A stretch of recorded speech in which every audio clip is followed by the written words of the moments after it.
Assalamualaikum warahmatullahi wabarakatuh. Sebelumnya perkenalkan dulu, nama saya Ratna Dia Lestari dari kelas Perbankan Syariah AI dengan NIM 402190260. Pada kesempatan ini saya akan memaparkan pemahaman saya terkait dengan mata kuliah studi hadis dari pertemuan pertama sampai dengan pertemuan terakhir.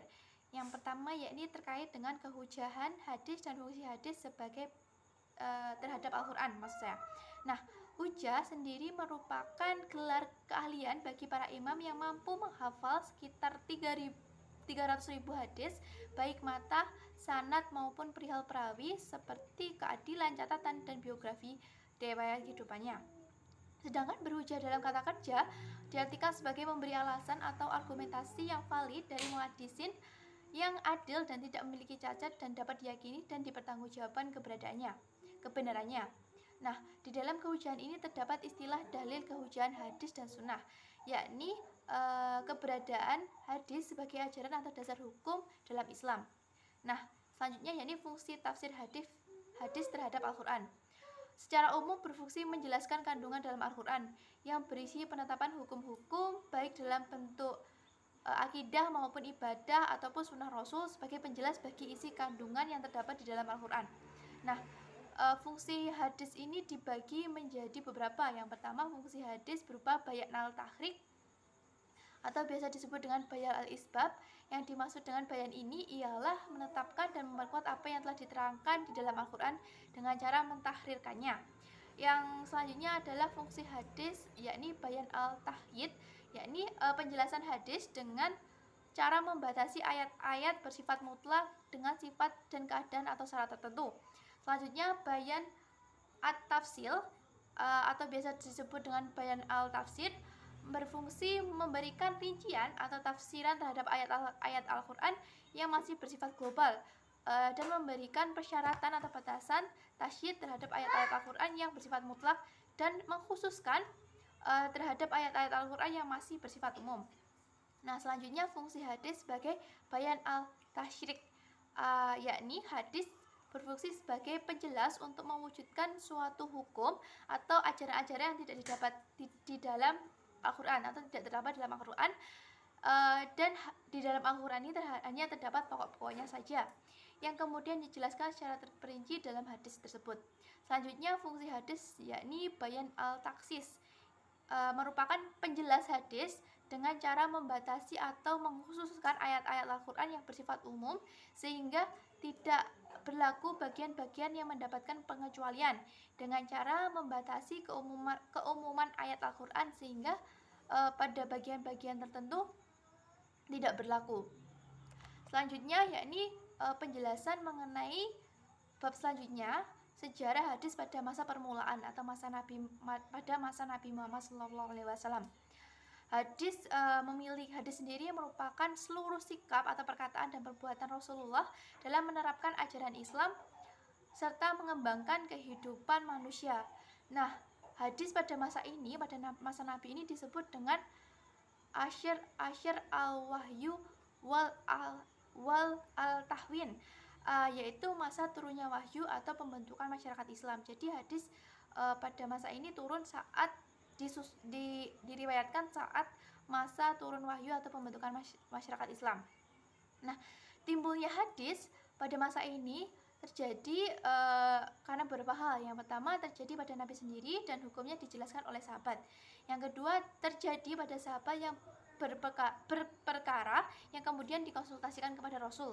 Yang ketiga melalui amal perbuatan Nabi dalam melaksanakan ibadah berdasarkan syariat Islam, baik termasuk juga akhlaknya. Nah, kondisi hadis pada masa ini, yang pertama kodifikasi hadis belum mendapat perhatian khusus, tetapi periwayatan hadis sudah dilakukan meskipun sedikit. Yang kedua, Rasulullah SAW menjadi figur utama atau figur sentral di mana perkataan, perbuatan dan segala keputusannya selalu diingat dan disampaikan kepada sahabat-sahabat lain yang tidak menyaksikan. Yang selanjutnya yakni pada masa ini antusiasme itu cukup tinggi dari masyarakat untuk mengikuti dan mencari secara intens informasi yang disampaikan Nabi secara langsung maupun secara tidak langsung, atau mereka ini mengutus seseorang untuk mencari tahu perihal soal Nabi. Nah, pada masa ini juga proses ajaran metode Nabi juga berpengaruh, yakni pada masa itu Nabi melakukan pengulangan perkara itu sebanyak 3 kali sehingga mampu dipahami dan diamalkan sesuai dengan yang dikatakan oleh Rasul. Nah, pada masa ini sebab perhatian hadis ini muncul karena adanya Nabi sebagai panutan yang baik, yaitu uswatun hasanah bagi umat Islam. Selanjutnya, anjuran menuntut ilmu di dalam Al-Quran dan hadis, yakni anjuran untuk menuntut ilmu di dalam Al-Quran. Selanjutnya, kesiapan fitrah masyarakat Arab yang memiliki ingatan yang cukup kuat pada masa itu. Nah, cara Rasul mentransmisikan hadis yakni melalui para jamaah di pusat pembinaan, selanjutnya melalui para sahabat tertentu, dan selanjutnya melalui ceramah atau pidato di tempat umum seperti saat haji wada dan foto di Mekah, yakni penaklukan kota Mekah. Nah, umat Islam pada masa ini dapat secara langsung memperoleh hadis dari Rasulullah sebagai sumber hadis secara langsung. Perbedaan penguasaan hadis ini dibedakan dari para sahabatnya. Nah, perbedaan tergantung pada perbedaan kesempatan bersama dengan Rasulullah, kesanggupan bertanya kepada sahabat lain, dan perbedaan waktu masuknya Islam dan jarak tempat tinggal dari masjid Rasulullah. Nah, kategori penerimanya yakni kelompok-kelompok yang mula-mula masuk Islam, terus kelompok istri Rasulullah, sahabat yang selalu di samping dekat dengan Rasulullah, sahabat yang meskipun tidak lama bersama dengan Rasulullah, dan yang terakhir sahabat yang secara sungguh-sungguh menjadi pengikut di masjid Rasulullah. Jadi kategori penerimaan ini, perbedaan ini dibagi berdasarkan apa yang saya sebutkan tadi. Nah, cara penerimaan hadis sendiri pada masa itu melalui metode hafalan, metode tulisan, dan metode praktik. Bab selanjutnya yakni bab sejarah perkembangan hadis pada masa sahabat dan tabi'in. Ini disebut sebagai periode kedua sejarah perkembangan hadis, yakni masa kekhalifahan atau Khulafaur Rasyidin. Masa ini itu meliputi kekhalifahan Abu Bakar, Umar bin Khattab, Utsman bin Affan, dan juga Ali ibnu Abi Thalib yang berlangsung sekitar tahun 11 Hijriah sampai 40 Hijriah. Masa ini juga disebut sebagai masa sahabat besar. Nah, dalam masa ini ada 4 penentuan dalam periwayatan hadis atau kebijakan Khulafaur Rasyidin tentang periwayatan hadis. Yang pertama yakni seluruh khalifah sepakat bahwa pentingnya penerapan sikap kehati-hatian dalam periwayatan hadis. Yang kedua, kesemua khalifah ini melarang untuk memperbanyak periwayatan hadis, terutama pada masa Khalifah Umar bin Khattab. Tujuannya supaya periwayatan hadis pada masa khalifah ini tetap bersifat selektif dan juga untuk mempertahankan perhatian masyarakat agar tidak berpaling dari Al-Quran. Yang ketiga yakni mengucapkan sumpah atau menghadirkan beberapa saksi bagi periwayatan hadis yang digunakan untuk metode menentukan atau meneliti riwayat hadis. Nah, selanjutnya yakni periwayatan hadis pada masa ini dirasakan memiliki kredibilitas yang tinggi, tidak dibebani kewajiban mengajukan sumpah ataupun sanksi. Nah, ketentuan yang keempat adalah kesemua khalifah telah meriwayatkan hadis. Hanya saja 3 khalifah pertama, yakni Abu Bakar, Umar, dan Utsman meriwayatkan hadis secara lisan, sedangkan Ali meriwayatkan hadis secara lisan dan juga tulisan. Selain para sahabat yang sudah banyak mengkoleksi hadis, ada juga para tabi'in yang notabene adalah murid-murid dari sahabat yang juga mengoleksi hadis-hadis Nabi. Bahkan pengoleksiannya atau mengoleksinya sudah mulai disusun dalam bentuk kitab yang beraturan. Sebagaimana sahabat, para tabi'in pun cukup berhati-hati dalam periwayatan hadis. Hanya saja ada perbedaan beban yang dihadapi oleh sahabat dan tabi'in, dan beban sahabat tentu lebih berat jika dibandingkan oleh tabi'in. Selanjutnya memasuki bab selanjutnya, yakni tentang sejarah perkembangan modifikasi hadis.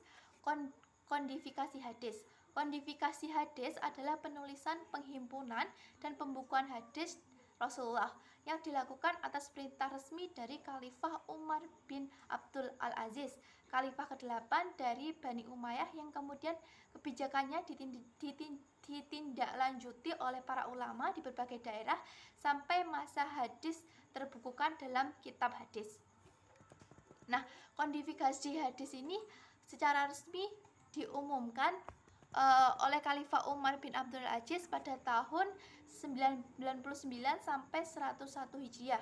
Beliau menginstruksikan kepada para gubernur di seluruh wilayah Islam untuk menghimpun dan menulis hadis-hadis Nabi. Selain itu, Khalifah juga memerintahkan beberapa orang termasuk dari Ibnu Syihab al-Zuhri untuk menghimpun hadis tersebut dengan mendasari penghimpunan ini atau dasar penghimpunan ini karena adanya kekhawatiran atau kecemasan. Yang pertama, kekhawatiran akan hilangnya hadis dari pembedahan masyarakat sebab belum dibukukan, karena pada masa sebelumnya hadis tersebut masih diriwayatkan dalam lisan dan juga tulisan yang masih terpisah-pisah.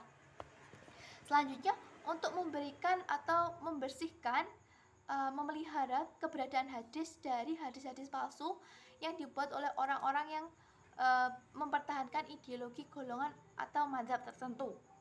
Nah, yang selanjutnya adalah tidak adanya kekhawatiran lagi akan tercampurnya Al-Quran dan hadis. Jadi kekhawatiran akan tercampurnya Al-Quran dengan hadis itu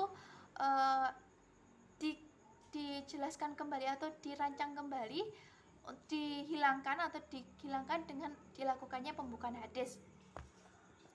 Nah, yang selanjutnya adalah adanya kekhawatiran akan hilangnya hadis karena banyak ulama yang telah gugur dalam beberapa medan perperangan. Nah, itu tadi pada kodifikasi hadis. Nah, selanjutnya yakni bab terakhir atau bab pertemuan terakhir adalah terkait dengan kitab-kitab hadis dan kedudukan hadis. Nah, kitab hadis sendiri merupakan kumpulan dari beberapa hadis yang dibukukan. Hadis sebagai kitab berisi tentang sabda, perbuatan, sikap Nabi sebagai Rasul, Nabi Muhammad sebagai Rasul. Nah, hadis memiliki fungsi sebagai penguat serta penjelas dari teks atau hukum yang masih global dan yang belum dibahas secara rinci dalam Al-Quran. Nah, keberadaan kitab-kitab hadis ini menjadi referensi penting bagi umat Islam dalam menjalankan kehidupannya sesuai dengan syariat Islam karena berisi penjelasan-penjelasan yang lebih rinci terkait perkara-perkara dalam Al-Quran. Nah, dalam pembagiannya atau dalam pembagian kitab-kitab hadis ini didasari oleh beberapa hal. Yang pertama, macam-macam kitab hadis yang berdasarkan masa dan metode penyusunannya. Dalam hal ini disusun berdasarkan abad hijriahnya atau tahun hijriahnya, mulai dari tahun abad kedua hijriah sampai dengan abad ke-10 hijriah. Selanjutnya, macam-macam kitab hadis berdasarkan kualitasnya dibagi lagi menjadi kitab standar yang 5, kutub al-khamsah, dan kitab standar yang 6, yakni kutub al-sintah. Selanjutnya, macam-macam hadis dibedakan berdasarkan karakteristiknya. Ini dalam hadis ini, karakteristik ini juga dibedakan lagi berdasarkan kitab hadis yang disusun berdasarkan tema atau subbab. Kitab hadis yang disusun berdasarkan urutan nama-nama sahabat. Kitab hadis yang disusun berdasarkan urutan awal hadis dan juga kitab hadis himpunan beberapa hadis. Himpunan beberapa hadis ini juga dibagi lagi menjadi himpunan berdasarkan urutan bab, kitab himpunan hadis yang disusun berdasarkan urutan huruf, dan juga lain sebagainya. Nah, selanjutnya kitab hadis yang masih dalam macam-macam berdasarkan karakteristiknya adalah kitab yang disusun berdasarkan kesahihan dari hadisnya. Ini dibagi lagi dalam kitab Sahih Bukhari dan kitab Sahih Muslim. Nah, oleh sebab karena dalam menyusun kitab-kitab hadis ini banyak sekali metode yang diberikan, maka untuk menentukan derajat kedudukannya itu termasuk agak sulit dan sulit untuk dilakukan. Alasannya karena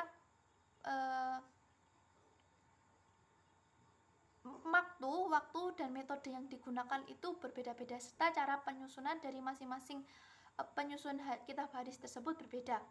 Nah, oleh sebab itu para ulama ini bersepakat bahwa derajat atau kedudukan hadis dibagi menjadi beberapa tingkatan. Tingkatan yang pertama yaitu al-muwatta, Sahih Bukhari, Sahih Muslim. Nah, tingkatan kedua atau peringkat kedua ada Sunan yang 4, Sunan Abu Daud, Sunan An-Nasai, Sunan At-Tirmizi, dan Ibnu Majah. Yang ketiga, seluruh musnad selain Musnad Ahmad yang kandungannya bercampur baur sehingga musnad Ahmad ini bisa masuk ke dalam peringkat kedua. Selanjutnya pada peringkat keempat, yakni kitab-kitab hadis yang dimaksud oleh penyusunnya mengumpulkan segala rupa hadis untuk kepentingan mereka masing-masing yang membantu pendirian dan paham tertentu. Dari saya, apabila ada kurang lebihnya saya mohon maaf. Wabillahi taufiq wal hidayah. Wassalamualaikum warahmatullahi wabarakatuh.